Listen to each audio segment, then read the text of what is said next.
Америкийн нэгдсэн улсын өсвөр насныхан хамгийн их ашигладаг байсан MySpace гэдэг SNS-дээр нэг өдөр нэгэн пост нийтлэгдэв. Тэнд ийм нэг өгүүлбэр байсан юм. Энэ явдлаас болж миний болон гэр бүлийн минь амьдрал сүрсэн. Америкийн нэгдсэн улсын Калифорни мужийн Riverside гэдэг хотод амьдардаг нэгэн өсвөр насны охин бичсэн байлаа. Тэгвэл энэ охины гэр бүлд яг юу болсон юм бол? Белинда гэдэг эмэгтэй байжээ. Түүнд 3 хүү байсан. Харин 4 дахь хүүхдээ төрүүлэхдээ заавал охин байгаасаа гэж чин сэтгэлээсээ хүсэж залбирч байгаад үнэхээр охин төрүүлжээ. Тэр охиноо Кристал гэж нэрлэсэн. Кристал багаасаа л ирч хүчтэй, сэргэлэн, зан чанартай хүүхэд байв. Өндөр дээрээс үсрэх, галзуу уулган уунах гээд адал явдал дуртай хүүхэд. Казинод орж $5 хийтэл шууд $38,000 хожиж байсан. Насан туршид нэг залуутай гэрлэж хамтдаа халаалт хөргөлтийн системийн бизнес эхлүүлсэн. Тэд бизнес нь амжилттай явж байв. Гэтэл нэг л мэтгэд түүний амьдрал азгүй зүйл тохиолдож эхэлсэн. Нөхөр нь харт амхинд орж дараа нь хүчирхийлэл хэрэглэж эхэлжээ. Тэгээд Кристал түүнээс салж аав ээжиндээ буцаж ирсэн. Тэндээ гэр бүлийнхэнтэйгээ цагийг сайхан өнгөрөөж эхэлсэн ч нэгэн орой ямар ч учир шалтгаангүй гэрийнхэн ойролцоо буудуулж амиа алджээ. Ингээд Кристал тун харамсалтайгаар хорвоог орхисон юм. Гэхдээ өнөөдрийн жинхэнэ түүх яг тэр үхлээс хойш эхэлдэг. Riverside хотын цагдаагийн газар энэ нэргийг хүлээж авчээ. Энэ газрын онцгой нэгэн уламжлал байдаг байсан гин. Шин нэрийг авч буй мөрдөгчийн ширээн дээр өхлийн сахиусан тэнгэрийн зураг тавьдаг уламжлал. Энэ нь үхэл бидний дэргэд байдаг гэдгийг сануулсан арай хүнд утга агуулгатай ёс байсан юм. Тэр хэргийн мөрдөн шалгах үүрэг нь Рик Уйлер гэх мөрдөгчөд оногджээ. Нэг өдөр Рик хотын баруун хэсэгт буудалцаан гарсан тухай дуудлага авч яаралтай хувцас өмсөд гэрээсээ гарсан байна. Хэрэг гарсан газар руу явах замдаа толгой нь элдв таамгаар дүрчээ. Өмнө нь нэгэн мафийн хэргийг шидэж чадаагүй тул энэ удаач бас хэцүү байх болов гэсэн зүн совин төрсөн байна. Тэгээд хэрэг болсон уулзуур дээр очиж үзэхэд газар дээр хид хідэн сумны хонгой хөвтөж байв. Хажууд нь нэг гуталж байсан. Тэгээд мэдээж энэ нэрэгт нэг хүн амиа алдсан байжээ. Тэр хүн бол түрүүн ярьсан Кристал байлаа. Мөрдөгч Рик Уйлер хэргийг газар дээр маш сайн шалгаж эд мөрийн баримт, ойр байсан хүний мэдүүлэггээд бүгдийг авч үзчихээ. Гэхдээ тийм ч тодорхой баримт гарч ирсэнгүй.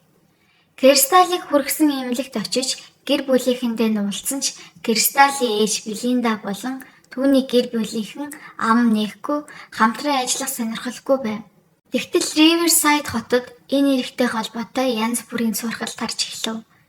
Тэдгээрийн нэг нь 5150 гэдэг гэмт үлгэлтэй холбоотой байж магадгүй гэсэн цуу арай байлаа. Мөрдөгч Уйлер энэ мэдээлэлд анхаарлаа хандуулсан ч яг хаанаас явж яаж эхлэхээ сайн ойлгож чадахгүй байв. Гэтэл энэ хугацаанд Кристалын гэр бүлийнхэн нууцлаг хурдан яг л мафийн хүмүүс шиг үйлдэл хийж эхэлсэн. Түүний ээж Белинда охиныхоо өмнө тангараг өргөжээ. Охин минь чамааг буудсан тэр навшиг ээж нь өөрийн гараар олж хариуцлага хүлээлгэн гэсэн. Ингээд өнөөдрийн бас нэгэн чухал хүн Жейми гарч ирнэ. Жейми бол Белиндагийн зээ охин. Кристалтай их ойр яг л төрсөн ихч дүү шиг татна байсан. Нэг өдөр Жейми 5150 бүлгийн гишүүд MySpace ашигладаг юм байна гэсэн чухал мэдээлэл олж ирдэг. Тухайн үед MySpace бол Америкийн залуусын дунд хамгийн алдартай сошиал платформ байлаа. 6000 гаруй хэрэглэгчтэй байсан гэдэг. Белинда өвгөө нь интернет, ялангуяа MySpace гэхийг сайн мэдэхгүй байв. Тиймээс 14 настай Жейми аккаунт үүсгээд мөрдлөгөө эхлүүлнэ. Жейми хамгийн түрүүнд Google-с хөөрхөн бүсгүйчүүдийн зургийг хайж олоод тэр зургуудын нэгээр шинэ хэрэглэгч үүсгэж нэрийг нь Ребекка гэж нэрлэнэ. Тэгээд профайл дээрээ нас 17, сонирхол, үдшилэг, дуртай шар айраг гэх мэт зүйлсийг бичиж өгдөг. Дараа нь 5150 бүлгийн гишүүдийг хайж олж дагаж эхэлжээ. Тэдний заримтай харилцаж мессеж бичиж эхэлдэг. Жейми бүх зүйл дээр сайн жүжиглэж чадчихжээ. Тэр Ребекка бол жүжиглэнгээ тэдний талаарх мэдээллийг ээж дараалан олж авч эхэлдэг. Белинда охиныхоо үхлийн шөнө хэргийн газар хар өнгийн SUV машин байсан талаар мэдэж байсан. Хөшөөд ч адилхан зүйл хэлжээ. Тэр шөнө цагаан Ford Expedition 2 машин явж байсан. нэг нь нөгөөгөө мөшгөж байсан юм шиг. Цаашдаа юу болсон бэ гэвэл Жэми дахин өөр аккаунт нээж Энжел гэж нэрлэдэг. Нас барсан Кристалийн зургаар аккаунт нээжээ. Тэгээд маш олон залуучуудаас найзын хүсэлт ирж чатлж хэлдэг. Харилцаж байсан нэгэн залуугаас чи ямар машин ундаг вэ гэж асуухад хариуд нь цагаан Ford Expedition гэж хариулсан байна. Ингээд Белинда мөрдөгч Рик Уиллер руу залгажээ. Би гэмт хэрэгтэн олсон гэж бодож байна. Нэр нь Уильям Сателла. Белиндагийн дуудлагыг хүлээн авсан мөрдөгч Рик Уиллер баг зэрэг сандрав. Белинда ингэж томоохон мөрдлөг явуулж байсан юм бол яагаад надад урьдчилж хэлээгүй юм бэ гэж гайхсан ч дотроо үнэхээр гайхамшигтай мэдээлэл цуглуулсан байна гэдгийг хүлээн зөвшөөрчээ.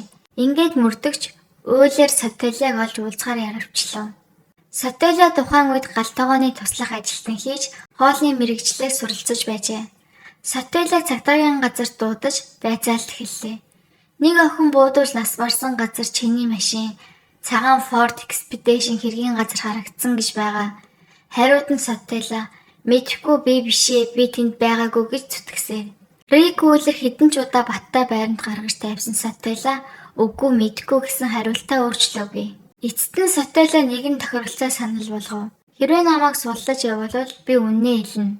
Рик Уиллер бол амлсандаа хүрдэг мөрдөгч байсан тул амлалтаа биелүүлж түүнийг суллаж явуулав. Харин оронд нь хэрэг гарсан шөнө хамт явсан хүмүүсийн нэр машиныхын жагсаалтыг авч үлдсэн. Тэр жагсаалтаас хамгийн ноцтой нэр нь Хулио байв. Сателла намайг Хулио нэрийг хэлснийг нь битгий хэлээрээ. Тэр чин солиотой шүү би өхмээргүй байна гэж гуйсан. Сателла суллагсын дараа Энжилд ч улам хайртай болж MySpace дээр улам олон хайрын зураг сэлгэж байв.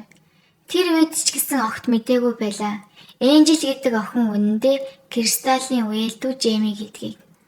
Сателлагийн зурагсууд улам гүнзгий романтик болж эхлэв.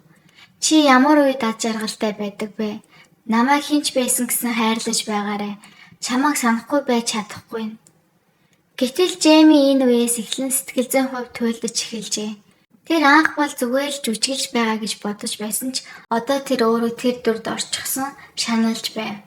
Эцэст нь Жэми ийм байдлаар цааш явж чадахгүй гэж Белиндад хэлж энэ ажиллагааг орхихоор шийджээ. Белинда яах бол мэдээж тэр зогсохгүй тэр өөрөө Жэмигийн аккаунтыг авч MySpace Кристалийн нэрээр нэвтэрч Энжел дүрт шууд оржээ. Белинда энэ үед интернет бас баг суралцаж бүр MySpace-ийг бүрэн эзэмссэн.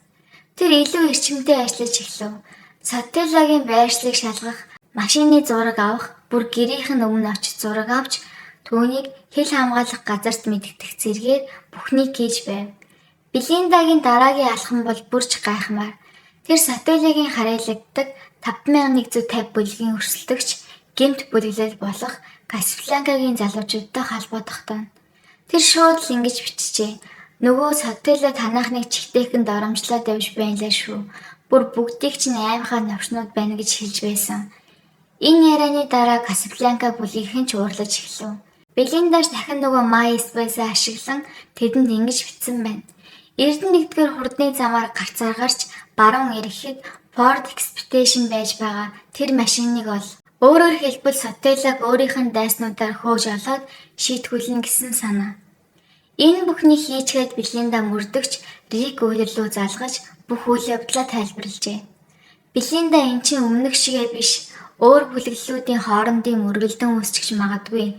Ийм аюултай зүйл хийхэ бол ямар ч тохиолдолд хууль бусаар үйлдэл хийхгүй байх хэрэгтэй. Гэсэн ч Белиндагийн хариу үйлдэл бол зүгээр л жинхэнэ ялалтын нэмсэглэл байсан. Тэр дотроо за одоо л цагдаа нар арай л идэвхтэй ажиллаж эхлэхэндээ гэж бодож байв. Тэр хамгийн том хамгийн аимшигтай төлөвлөгөө хэрэгжүүлж эхэлсэн. Дэлхийн төгсгөлийн үдшилэг. Белинда MySpace дээр нууцлаг сүртэй зар сурталчилгаа хийж эхлэв. 6 сарын 6-ны өдөр 6 цагт нэгэн гайхамшигт нууц газар 125 бүжигчин үнэгүй бар VIP өрөөтэй галзуу үдшилэг болно. Гэхдээ үдшилгийн байршлыг өмнө хинт ч хэлэхгүй. Үдшилгийн цаг бол 666 буюу 6 сарын 6-ны 6 цаг. Ингээд Белинда интернет дээр дараах зүйлсийг хайж эхэлнэ. 6 сарын 6-нд нар хаан жаргах вэ? Бууны дууг ямар зайнаас сонсч болох вэ? Riverside-ийн цагдаагийн газар хаана байдаг вэ? Түүний жинхэнэ төлөвлөгөө юу байсан гэж бодож байна. Сателлаг болон 5150 бүлгийн залуусыг үдшилэг нэрийн дор нэг газар цуглуулж тэднийг бүгдийг нь дээрээс будаж хорох. Гэвч Белиндагийн хүүхдүүд ээжээ Кристал нас барсан. Таныг ч бас алдахыг хүсэхгүй байна. Бидэнд та хэрэгтэй шүү гэжээ. 6 сарын 5-ны шөнө дэлхийн төгсгөлийн үдшилгийн өмнөх өдөр Белинда уйлав. Тэр шийдвэрээ өөрчилж буугаар буудах төлөвлөгөөгөө болсон. MySpace нэвтэрч Angel нэрээр нөгөө Сателлатай чаалахдаа чи намайг хайрладаг биз дээ. Сателла тэгэлгүй яах вэ? Би чамд өгтлээ хайртай. Тэгэхэд Белинда ингэж бичсэн. Тэгвэл яагаад намайг буудсан юм бэ? Яагаад намайг алсан юм бэ? Би бол Кристал, чи намайг алсан. Сателла чимээгүй болж дахин хариу ирсэнгүй. Белинда Angel нэртэй хуурамч аккаунт ашиглан Сателлад ингэж бичснийхаа дараа бүх MySpace-ийн нууцуг мэдээллүүдээ цагдаад шууд шилжүүлж өгчээ. Тэр энэ бүхнээс салах цаг боллоо гэж өөртөө хэлсэн. Гэхдээ тэр бичсэн мэйс чинь Сателлад асар их зочрол өгсөн бололтой. Сателла генетхэн ор сургаггүй алга болсон. Утасны дугаар нь хаагдсан. MySpace-д орхоо байсан. Хинч түүнийг хараагүй, бүр гэр бүлэн ч холбоо барьж чадахгүй болжээ. Мөрдөгч Рик Уйлер Сателлагийн ойрын хүрээллийн хүмүүсийг шалгаж тэр орой тэнд байсан бүх хүмүүсийн нэрийг авсан байлаа. Сателлагийн хэлсэн нэг чухал нэр бол Хуулио. Сателла мөрдөгчд хэлэхдээ гэхдээ энэ мэдээллийг өгсөн гэж тэр мэдэж болохгүй шүү. Тэр галзуу би өвхийг хүсэхгүй байна. Энэ Хуулио хэмээх этгээд зүгээр нэг гудамжны хулгайн биш, аюултай хүн гэж мөрдөгч бодсон. Цаг хугацаа өнгөрсөөр Кристаллийн өвхлээс хойш 18 сар өнгөрчээ. 2007 оны 8 сард Riverside мужийн цагдаа хууль өвчний байгууллагууд хамтран MAPI эсрэг томоохон ажиллагаа явуулсан. Тэр ажиллагаагаар хуулийг баривчилж түүнийг Америкийн нэгдсэн улс руу оруулж авчирчээ. Белинда түүний баригцыг сонсоод тэнгэр рүү харсан.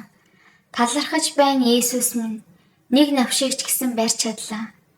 Гэвч Хуулиогийн эхнэр тэр үед жирэмсэн 4 сартай байсан.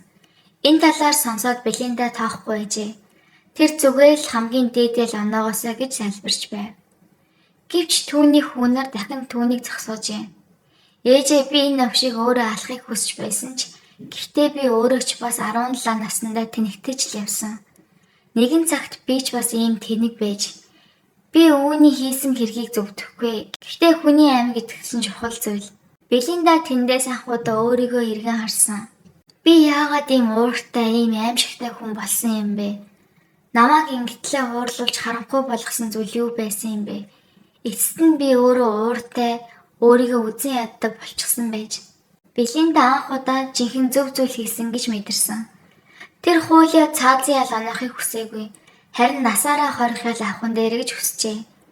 Ингээд 5 жилийн дараа Кристаллийн өвхлийн хэрэгээр Хуулиог шүүж түүнд насаараа хоригдох ял оноосон байна. Тэгвэл Сателла тэрч бас Мексикт нуугдаж байсан ч Белиндагийн Facebook ашиглан өгсөн мэдээллийн ачаар түүнийг ч бас баривчилсан. Сателлад 22 жилийн хорих ял онов. Хамгийн сүүлд Белинда Кристал тэр шөнө амиа алдсан. Би тэр өдрөөс хойш дахиж хар тамхи хэрэглээгүй. Тэр миний амьдралын хүнд зорилт байсан. Тэр надад амьдралынхаа төлөө тэмцэхийг хүссэн. Харамсалтай нь тэр үед би хийж чадаагүй. Одоо би өөрийгөө уучлахыг хичээж байна. Гэхдээ түүнийг уучлах нь надаас илүү амархан байж гисэн. За ингээ өнөөдрийн бичлэг маань ингээд дуусч байна. Дараагийнхаа бичлэгээр уулзцаа баяртай.